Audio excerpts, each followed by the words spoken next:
What's up, everyone? Welcome back to my channel. If you are new to my channel, make sure you subscribe, like, join the family, turn on post notifications so you can get notified every time I post a new video. And if you guys don't know me, my name is Tiana, and I am going to be doing a reaction video today. And this video is uploaded by My Story Animated, so everyone go ahead and subscribe to them. Their link will be in the description down below if you want to watch this on your own or watch any of their other videos. Just click on their channel. And yeah, I will be putting all my other social media links down below. So yeah, make sure you guys comment and do all that extra stuff, please, and thank you. I don't know why I did this, but anyways, enough with the talking. Let's just get straight into the video and let's see. Let's go. Hey there, I'm Maureen, and I want to tell you about the spooky experience I had last Christmas. Let me start by asking, do you believe in curses? I bet most of you don't. I never did. Well, I certainly didn't until we got a cursed painting hung on our wall. How did I discover that it was cursed? It's quite a frightening story, but I'll tell you. When my grandparents came and brought us a gift, a crazy-looking painting. It was huge. It had Santa and some reindeer in a big golden frame. The frame was painted wood with a very unique design to it, with all these swirls, just like you'd see at an art museum. When my father hung it over the dining table, I got a weird chill. I almost immediately knew something was wrong. When you look at it, you realize that Santa and his reindeer have blood-red eyes. Not black like on the first glance. And their eyes would follow you wherever you moved in the room, as if it was alive. Obviously, I thought I was imagining things, so I shrugged it off. Then, after Christmas, something very odd started to happen. Something that I would never expect in a million years. My mom got into an argument with my dad about money, and they shouted at each other for the first time ever. And it kept getting worse in the next few weeks. It wasn't only my parents, though. My sweet little brother would all of a sudden find ways to fight and blame me for anything that was wrong. From chores in the house to cleaning our room, it was just horrible. But it didn't stop there. Money became a major problem, and every time we asked for anything, my mom would literally yell at us that we don't have any money and we should never ask.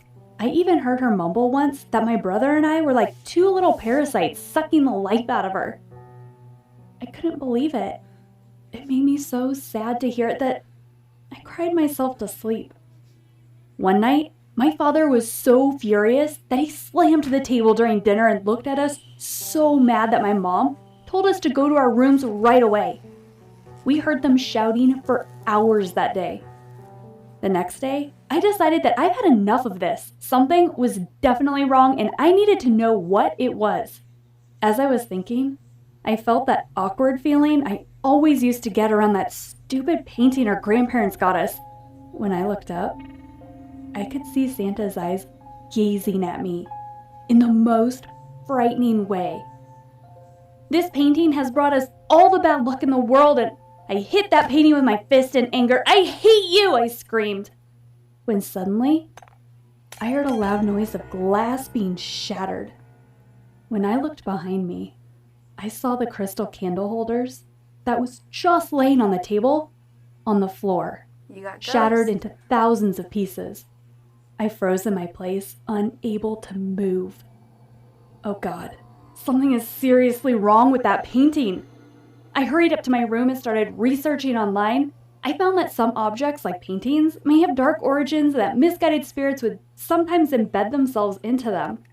They would cause misery to anyone around them, and I thought, that is exactly what is happening. My research led me to an old bookstore in town where they specialize in the supernatural. It was so weird, I had to take my friend Shelley with me, but right before we entered, she said she would wait for me outside. I thought about it. Can this all be possible? This must be some type of trick.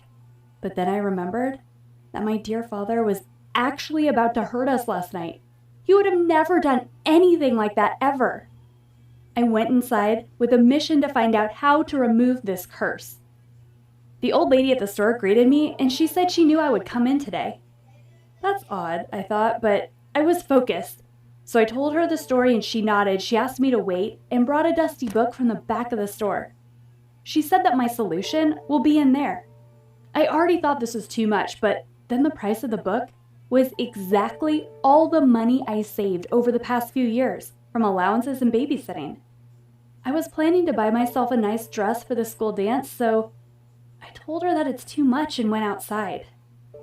That night, when I came home, my parents were at it again, shouting at the top of their lungs, no longer hiding their arguments from us. This time, it wasn't just about money. My father was accusing my mom of cheating on him, out of the blue. It felt like they fought forever. I took my dinner plate and went to my room. I was so sad and so mad. But then I remembered the old lady from the store saying, "This is what you'll need to solve all your problems." She also mentioned that it would take great sacrifice. That night, I dreamt about the old lady and what she said over and over. A few days later, right after school, I told Shelly that I need her help and that I will owe her for life. I went to the store and entered it.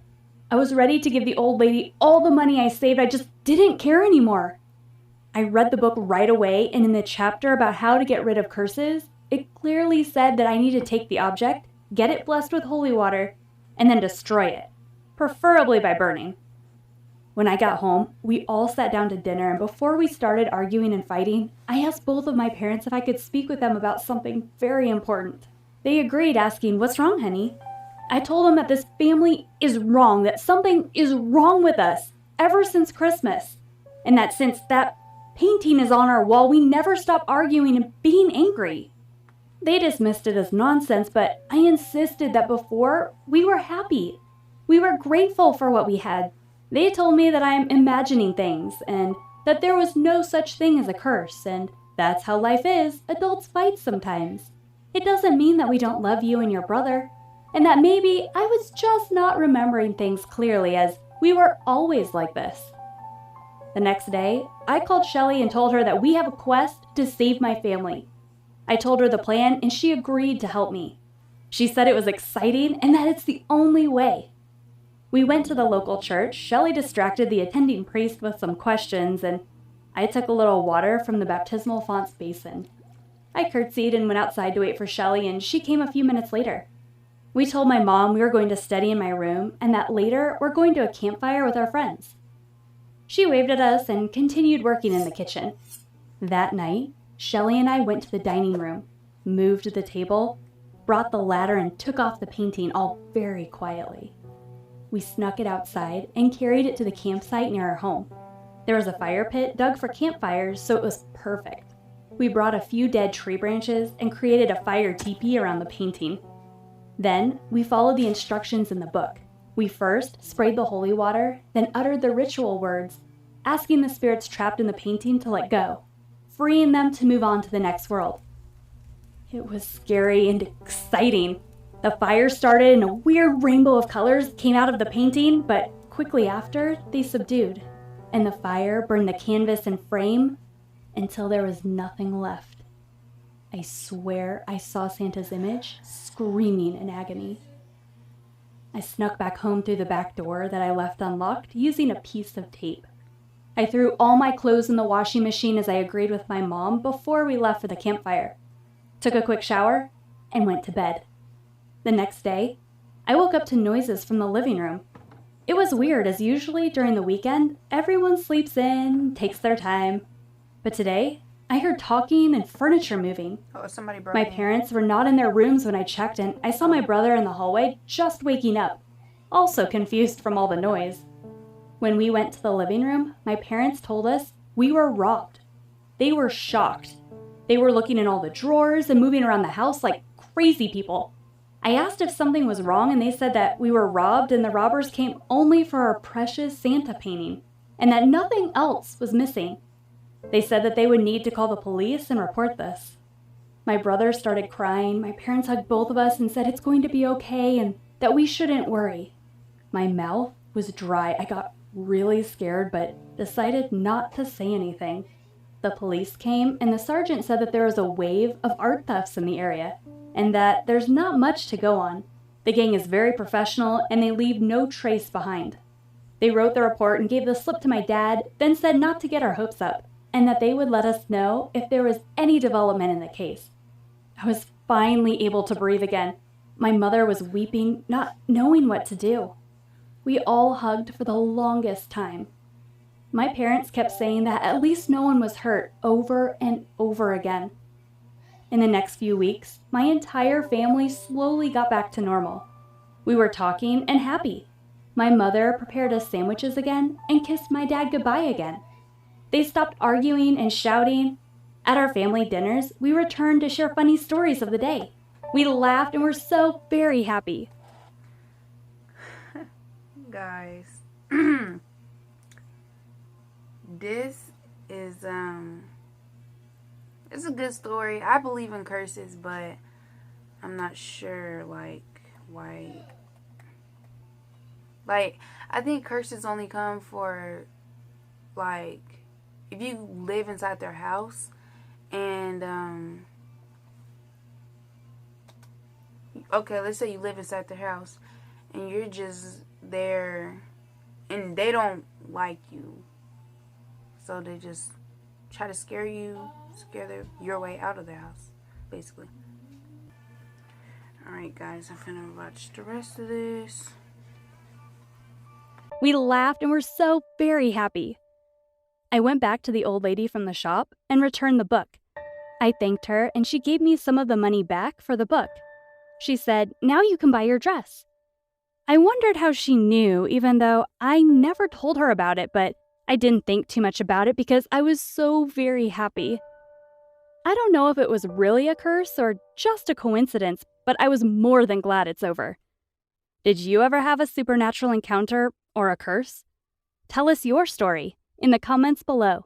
Alright, y'all. So, out of that whole video, I give it about a good 8. It wasn't scary. And I don't even think I told y'all the name, to be honest. It's called my grandparents bought me a deadly gift. So I will put that link in the description so you can watch it on your own if you want to, or if you want to watch their channel. So hopefully you guys enjoyed this video. I haven't posted in a while, so I'm just going to do my outro, and yeah. So make sure you guys like, comment, share, subscribe, and with no further ado, ladies and gentlemen, boys and girls, hopefully you guys enjoyed this video, and let me know what other kind of video I should do, and with no further ado, bye guys.